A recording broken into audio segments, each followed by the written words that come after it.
Shalom, jumpa lagi bersama saya hambanya Mazmur Marbun dalam program Renungan Kehidupan untuk Anda. Topik kita hari ini, bergereja di gereja yang benar. Kalau kita melihat di Indonesia, gereja itu banyak sekali. Denominasi gereja kita 300 lebih. Itu denominasinya saja ada 300 lebih. Jadi gereja kita sangat banyak di Indonesia ini. Jadi bagaimana kita memilih gereja untuk bisa tertanam, tergembala dengan baik di gereja tersebut. Seperti apa model dan gereja yang kita mau cari untuk kita bertumbuh di sana. Dan pertanyaannya yang paling penting kita renungkan hari ini, apakah semua gereja itu sama? Tadi saya sudah sampaikan kepada saudara dan pemirsa semua, jumlah gereja ada 300 lebih sinodenya. Apakah semua gereja itu sama? Ini renungan untuk kita hari ini, supaya kita semakin bijaksana, supaya kita semakin mengerti di mana kita harus tertanam, terhisap untuk bisa bertumbuh di satu gereja tertentu. Ada dua pengertian tentang gereja yang perlu sahabatku, pemirsa sekalian tahu. Yang pertama, gereja secara organisasi. Jadi gereja secara organisasi itu yang tadi saya sebutkan, ada 300 lebih sinodenya. Itu gereja secara organisasi. Tentu di situ ada struktural, ada kepengurusan, ada administrasi. Itu semua berbicara tentang gereja secara organisasi. Yang kedua, gereja itu bicara tentang organisme yang hidup. Itu bicara tentang apa, Pak Pendeta? Itu bicara tentang gereja yang di dalamnya Roh Kudus bergerak.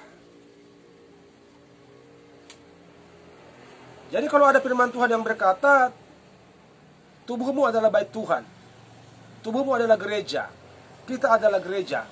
Itu bagian daripada organisme tadi, organisme yang hidup itu. Jadi ada gereja secara organisasi, ada gereja secara organisme yang hidup. Kalau gereja yang mengandalkan, menonjolkan organisasi, maka di sini yang banyak adalah peraturan, yang banyak adalah punishment, kedisiplinan, hukuman bagi jemaat yang melanggar. Itu kalau gereja yang kecenderungannya mengutamakan organisasi. Kalau gereja yang fokus kepada organisme yang hidup, mereka akan selalu fokus kepada kuasa Roh Kudus, kepada pengurapan, kepada hadirat Tuhan.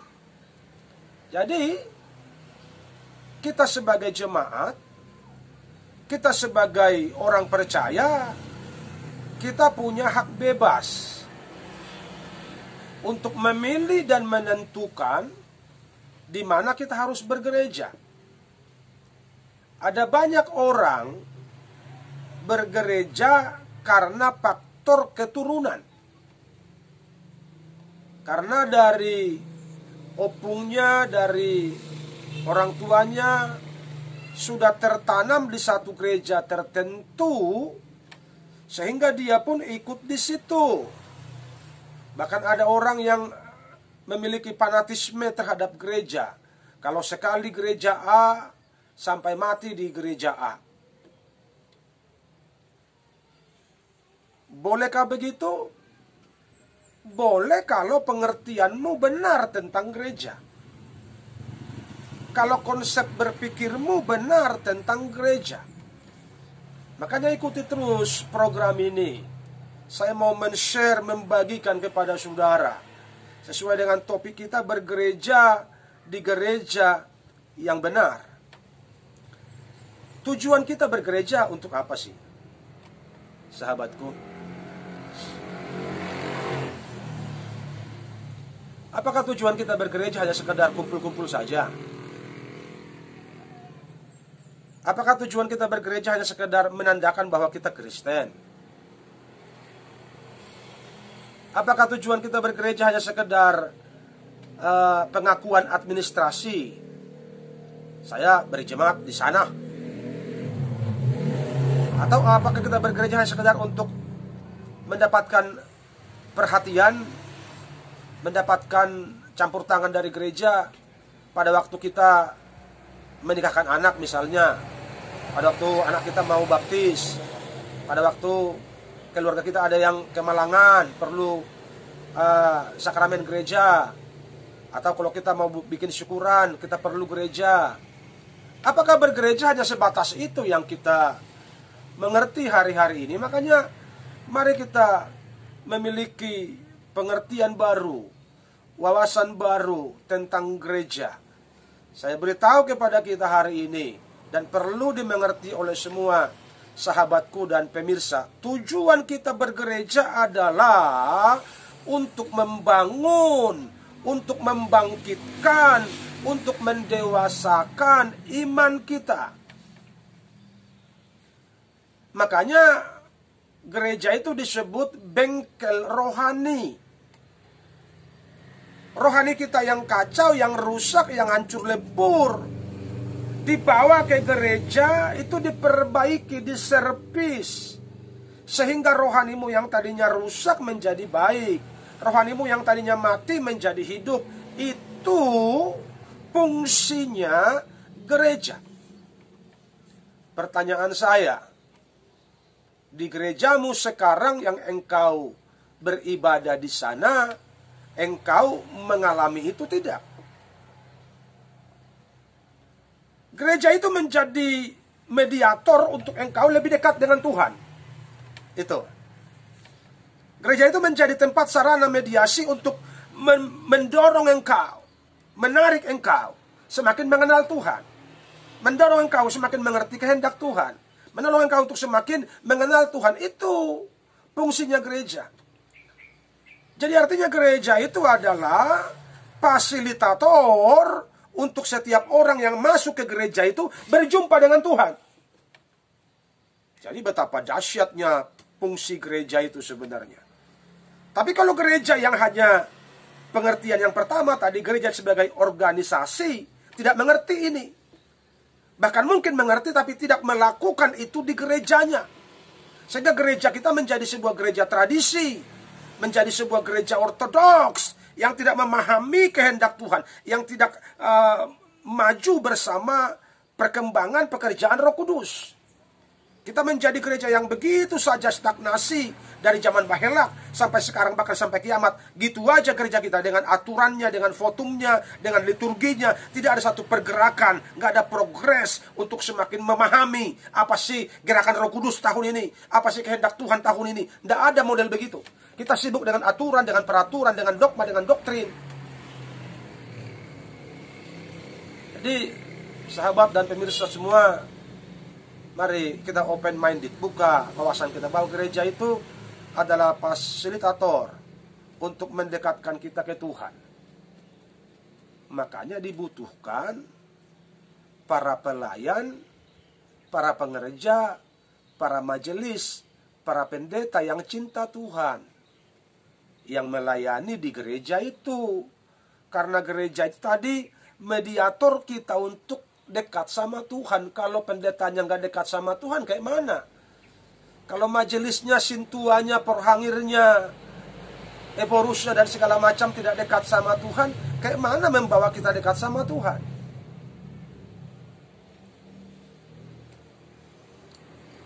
Ini yang perlu dimengerti oleh semua jemaat Tuhan. Apalagi tadi organisme yang hidup itu di situ adalah diri kita, yang adalah bagian dari gereja. Artinya kita harus bergerak menuju kesempurnaan. Dalam Roma 12 ayat 1, apa kata firman Tuhan? Persembahkanlah hidupmu sebagai persembahan yang hidup, yang kudus, dan yang berkenan kepada Allah.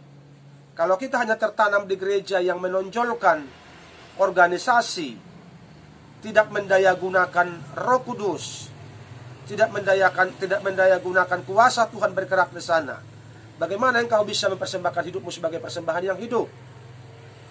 Jangan-jangan persembahan yang hidup itu pun kita masih bingung. Apanya itu Pak artinya? Persembahan yang hidup. Artinya persembahan yang hidup itu kan kita belum mati Pak, masih bernapas, masih bisa bawa kolektif, bawa persembahan. Ya itulah persembahan yang hidup menurut konsepnya di gereja kami. Terlalu kerdil pengertian seperti itu saudaraku. Persembahan yang hidup, kudus, dan yang berkenan. Ada 3, hidup, kudus, dan yang berkenan. Artinya apa? Persembahan yang menyenangkan Tuhan. Lewat apa? Lewat hidupmu. Hidup yang seperti apa Pak Pendeta? Hidup yang benar, hidup yang berkenan, yang melakukan firman Tuhan. Kalau engkau hidup dalam dosa, korbanmu tidak pernah berkenan. Kalau engkau masih kompromi dengan dunia, hidupmu tidak akan pernah menjadi persembahan yang hidup. Engkau menjadi persembahan yang mati. Meskipun engkau melayani, engkau sintua, engkau majelis, bahkan engkau pendeta sekalipun, kalau engkau kompromi dengan dosa, hidupmu tidak kudus, tidak suci, engkau tidak pernah bisa menjadi persembahan yang hidup. Engkau hanya menjadi persembahan yang mati, yang tidak disukai oleh Tuhan. Ini jelas. Konsepnya gereja itu dan konsepnya kita bergereja itu jelas. Bukan mau ikut arisan rohani, bukan mau ikut arisan Kristen, tapi kita bergereja untuk menuju kesempurnaan, untuk menuju kedewasaan iman, untuk menjadi serupa dengan Tuhan. Makanya kita perlu tergembala di satu gereja, gereja yang hidup. Kita perlu tergembala, digembalakan oleh gembala yang cinta Tuhan, oleh gembala yang takut Tuhan, oleh gembala yang hormat sama Tuhan, oleh gembala yang betul-betul mengabdikan hidupnya sepenuh hati kepada Tuhan. Karena gembala itu menjadi penjaga, ya, gembala menjadi pengayom, gembala menjadi mentor bagi jemaatnya. Jadi pastikan kalau engkau tergembala, engkau harus tergembala di gereja yang memiliki gembala. Tidak gonta-ganti, tiap bulan ganti, tiap tahun ganti, nggak begitu. Tapi Pak, sistem di gereja kami seperti itu, rotasi berputar. Itulah tadi karena konsennya kepada organisasi. Konsen gereja itu kepada gereja sebagai organisasi, sehingga rotasi yang diurus. Bukan pertumbuhan, bukan kemajuan jemaat yang diperhatikan. Jadi bagaimana untuk tercapainya Roma 12 ayat 1? Persembahkanlah hidupmu sebagai persembahan yang hidup, yang kudus, dan yang berkenan kepada Tuhan. Itulah ibadahmu yang sejati. Pastikan engkau tergembala di gereja yang benar. Seperti apa Pak gereja yang benar itu? Gereja yang tidak hanya fokus kepada organisasi, tapi gereja yang memusatkan perhatiannya kepada organisme yang hidup. Artinya kepada pergerakan roh, kepada pekerjaan roh, kepada pertumbuhan. Di gereja yang fokus kepada organisasi, mungkin bertumbuh secara kuantitas, secara jumlah jemaat karena faktor perkawinan, faktor kelahiran, bertumbuh kelihatannya. Itu bicara kuantitas. Tapi kalau bicara kualitas rohani, kecil kemungkinan ada pertumbuhan di gereja yang fokus kepada organisasi. Kecil kemungkinan ada pertumbuhan rohani di sana. Kualitas rohani di sana akan melempem, iya. Akan bantet, iya. Lebih cenderung seperti itu.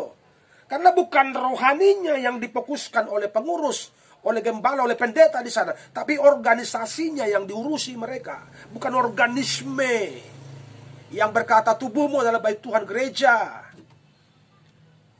Jadi mari kita mengerti hari ini, sahabat dan pemirsa semua, bahwa gereja itu bicara tentang organisasi dan organisme yang hidup, yang dimana kita harus mengikuti pergerakan Roh Kudus, mengikuti kemauan Tuhan, mengikuti kebenaran firman, sehingga hidup kita semakin berkenan dan semakin menyukakan Tuhan.